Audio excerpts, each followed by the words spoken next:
नमस्कार, सत श्री अकाल, अस्सलाम वालेकुम। मैं हूं रविंदर सिंह और आप देख रहे हैं मेरा channel property updates, property mall.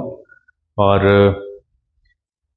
वो गालिब का शेर है कि मैं भी मुंह में ज़ुबान रखता हूँ, कोई पूछे तो सही माजरा क्या है। और हमको उनसे है वफा की उम्मीद, हमको उनसे है वफा की उम्मीद, जो नहीं जानते कि वफा क्या है। तो ये शेर इसलिए पढ़ रहा हूँ क्योंकि पिछले 2-3 महीनों के अंदर बहुत सारे ऐसे लोगों के साथ राब्ता हुआ, मुलाकात हुई और डील करने का मौका मिला, जिन्होंने ये शेर पढ़ने पे मजबूर कर दिया। तो शुरुआत करते हैं कि पहले एक भाई साहब आए, उनके नक्शे पास नहीं हो रहे थे।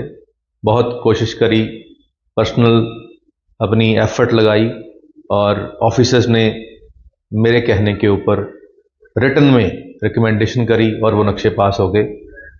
और वो जिनके पास हुए थे वो कभी थैंक यू करने भी नहीं आए। उसके बाद फिर एक भाई साहब थे, उनके एक साडू साहब थे, उन्होंने कुछ प्लॉट पसंद करे अपनी मर्जी से और जो रेट उन्होंने वहाँ पे फाइनल किया उससे 2 लाख रुपया सस्ता उनको प्लॉट दिलवाया। उसके बाद उनकी इच्छा थी कि वो पीएनबी से लोन नहीं लेना चाहते, प्रोजेक्ट पास था पीएनबी से, लेकिन एचडीएफसी से लेना चाहते थे। तो एचडीएफसी से लोन करवाने के चक्कर में बिल्डर ने 9 लाख रुपया रजिस्ट्री करने पे खर्चे, सड़कों की, सीवरेज की, जो उसको जरूरत नहीं थी, सिर्फ उन भाई साहब की इच्छा पूरी करने के लिए। और जब सब कुछ हो गया तो कहते हैं हमारा मूड नहीं है, अब हमारा मूड चेंज हो गया। तो बयाना एक्सपायर हो चुका था, बिल्डर कुछ भी वापस करने को तैयार नहीं था और भाई साहब धमकी दे रहे थे कि मैं कोर्ट में जाऊंगा। कोर्ट में कुछ मिलना नहीं था। 1-1.5 साल के बाद फैसला यह आना था कि आप कुछ नहीं मिलेगा। फिर हमने इंटरफियर करा, फिर बिल्डर को समझाया प्यार से, प्रेशर से, और बिल्डर ने हमारी बात मानकर उनका सारा पैसा बिना किसी डिडक्शन के वापस कर दिया। वो भी अपने डीडी लेके जाके चुके हैं और थैंक यू करने नहीं आए, मैसेज भी नहीं डाला। उसके बाद एक और भाई साहब हैं, उनको भी मेडिकल इमरजेंसी आई, उन्होंने भी प्लॉट बेचना पड़ा उनको। उनका प्लॉट हमने किसी अपने ही फ्रेंड को बेचा और हमारे फ्रेंड ने कहा कि हम कैश की जो पेमेंट है वो आपको अप्रैल में देंगे। तो उन भाई साहब की मेडिकल इमरजेंसी को ध्यान में रखते हुए मैंने अपनी जेब से वो 5 लाख रुपया दिया और मेरे को भी अप्रैल में मिलना है, अभी फरवरी चल रही है, ताकि उनका मसला हल हो जाए। उनकी वाइट पेमेंट का कैंसिलेशन का जो चेक था वो बनने में 4 दिन लेट क्या हुए, भाई साहब ने भी एक मैसेज डाल दिया कि मैं आपसे ये उम्मीद नहीं थी। तो शुक्रिया करने की बजाय गिला हो रहा है। जो अपनी जेब से पैसे दिए हैं उसका धन्यवाद नहीं है। क्या आपने अपनी जेब से पैसे दे दिए, आपने ब्याज का ध्यान नहीं रखा कि आपको इंटरेस्ट मिलना था अगर बैंक में पड़े रहते, उसके लिए धन्यवाद नहीं है। हाँ, 2 दिन चेक लेट हो गया, मैं ड्राइव कर रहा था, फोन नहीं उठा पाया, तो मैसेज आ गया, बुरा मैसेज कि आपसे ये उम्मीद नहीं थी। तो मेरे को भी आप लोगों से ये उम्मीद नहीं थी। और फिर शाम को एक लेडी का फ़ोन आता है कि मैं दिल्ली से हूँ, हमारे यहाँ पे कुछ फंसा हुआ है कहीं, प्लॉट हमने लिया था, पैसे फंस गए, ये वे। तो मैंने कहा सॉरी, मेरा मन दुखी है, मैं आपकी मदद नहीं कर पाऊंगा, क्योंकि मैंने जिनकी भी मदद की है उन्होंने कभी थैंक यू भी नहीं बोला और उल्टा इस तरीके से हर्ट करते हैं। तो फिर कहते हैं कि वो पंजाबी की कहावत है कि वारे शाह ना आता जांदियां ने, भावें कटिए पोरियां पोरियां जी, कि जो आपकी आदत है वो जाती नहीं है। तो कुछ देर के लिए वो गुस्सा रहता है, गिला रहता है। तो फिर मैं वही शेर कहता हूं कि मुझको उनसे है वफा की उम्मीद, जो नहीं जानते कि वफा क्या है। तो ये वो लोग हैं जो नहीं जानते, इन्होंने कभी किसी का भला किया नहीं अपनी जिंदगी में, तो इनको पता नहीं कि जो भला करने वाला होता है वो सेक्रीफाइस करके आपका सपोर्ट करता है, आपका भला करता है। तो उसके लिए उनको सिर्फ थैंक यू ही बहुत होता है, अगर आप दिल से दें। चलिए खैर, ये उनकी फितरत है, वो करना चाहते हैं, नहीं करें। मेरे को जो मेरे गुरु ने सिखाया है मैं उस रास्ते पे चल रहा हूँ। और जो दिल्ली वाले बहन जी हैं, उनका यहाँ पे लांड्रा रोड जो है खरड़ में 115 सेक्टर में जेटीपीएल करके एक सोसाइटी है, उसके अंदर जेटीपीएल जो प्रूव्ड सोसाइटी है उसके अंदर एक मोना टाउनशिप प्राइवेट लिमिटेड करके एक टाउनशिप है जिसके अंदर फ्लैट्स बने हुए हैं जो लीगल हैं, उसमें कोई दिक्कत नहीं है। उसी के अंदर ही कुछ प्लॉट हैं जो वहाँ पे एक सेल्समैन है, उनका नाम अभी नहीं ले रहा क्योंकि अभी मेरे को कन्फर्मेशन करनी बाकी है। तो वो सेल्समैन जो हैं, जो लोग हैं उसकी जो जाते हैं वहाँ पे सस्ता प्लॉट लेने की, वो ऐड डाल रहे हैं, ऑनलाइन ऐड उनकी चल रही है, तो लोग फ़ोन करते हैं, वहाँ पे जाते हैं। और क्योंकि फ्रंट वाली जो सोसाइटी है वो सारी डेवलप है तो देखने में अच्छी लगती है और लोगों को अच्छा लगता है। जब प्राइस पता हो कि यहाँ पे 30-35 का प्राइस चल रहा है और वहाँ पे कोई आपको 20-22 ऑफर कर दे तो डेफिनेटली मन में लालच आ जाता है। तो इन बहन जी के जो बेटे हैं उनके मन में भी, जो दिल्ली से हैं, उनके मन में भी ऐसा लालच आ गया कि सस्ता मिल रहा है तो ले लें। लेकिन जो वहाँ सेल्समैन है वो खुद सेल्समैन है और ना ही उनके पास, उनकी कंपनी के पास कोई प्लॉट है, और वो आगे किसी के साथ उन्होंने टाई अप कर रखा है और पैसे वो खुद ले रहे हैं। 2 कंप्लेंट उनकी पहले भी आ चुकी हैं, लेकिन वो हमने फ़ोन किया तो पहले वालों के पैसे रिफंड हो गए थे और अब ये सेकंड केस आया है। तो वीडियो हम इसीलिए बना रहे हैं कि अगर आप लांड्रा रोड के ऊपर प्लॉट ढूंढ रहे हैं और जेटीपीएल के अंदर कहीं आप प्लॉट ढूंढ रहे हैं तो हो सकता है उन सेल्समैन के साथ आपका भी कांटेक्ट हो जाए। गुरुओं ने ऐसी चीज़ें नहीं करने को सिखाई, लेकिन वो कर रहे हैं तो लानत है उनके ऊपर, मैं यही कह सकता हूँ। नाम इसलिए ले रहा कि क्योंकि मेरा मकसद किसी को बदनाम करना नहीं है। मेरा तो मकसद है कि आपको अलर्ट करना, आपको अवेयर करना कि कहीं आप ना फंस जाएं। तो आप अगर ऐसे ही लांड्रा रोड के ऊपर स्पेसिफिकली खरड़ के अंदर सेक्टर 115 के अंदर प्लॉट ढूंढ रहे हैं और कोई आपको सस्ता प्लॉट वहां पे 20-22-25 हज़ार की रेंज में ऑफर कर रहा है तो पहले रजिस्ट्री भी नहीं हो पाएगी।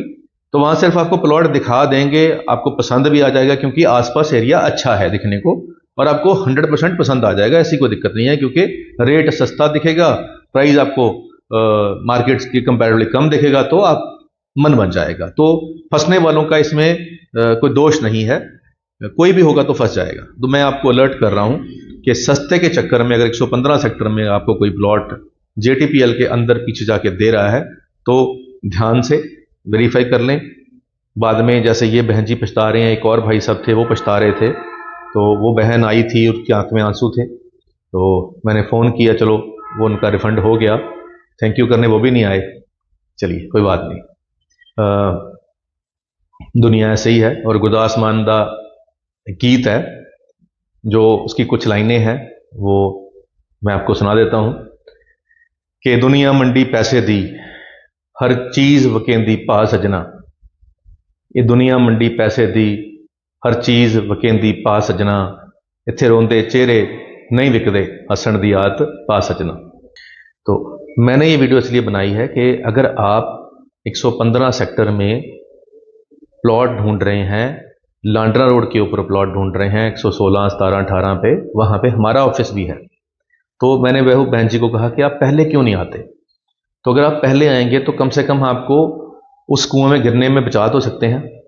और बाद में अब क्या होगा कि हम फ़ोन करेंगे, प्रेशर डालेंगे। एक और बहन है, उन्होंने भी एक वहीं पे लांड्रा रोड के ऊपर एक और भाई साहब हैं, बिल्डर्स बने हुए हैं आजकल, तो वो भी बहुत ल्यूक्रेटिव ऑफर देते हैं। मार्केट में जो चीज़ 25 लाख की होती है वो 22 लाख की बोल देते हैं और फिर बंदा वहाँ पे फंस जाता है। कंटिन्यू चल रहा है धंधा उनका, बढ़िया चल रहा है।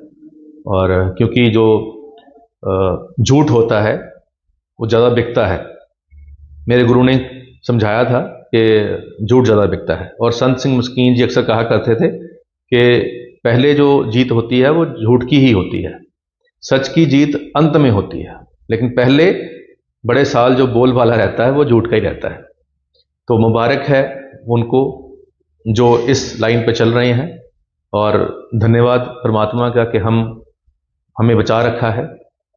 और अगर आप उस तरीके से आपको कोई लो प्राइस ऑफर कर रहा है किसी प्रोजेक्ट के अंदर भी जो कि मार्केट वैल्यू से कम है, तो भी आप थोड़ा सा 2-3 बार वेरीफाई कर लें उसको, क्योंकि बाद में आपको पछताना ना पड़े। अब वो बिल्डर जो है उस बहन जी के 2 लाख रुपए में से 1 लाख रुपया काट के वापस कर रहा है, और जो 1 लाख काट के वापस कर रहा है वो भी 4 महीने में 25-25 हज़ार करके वो देगा, ऐसा उसका कहना है।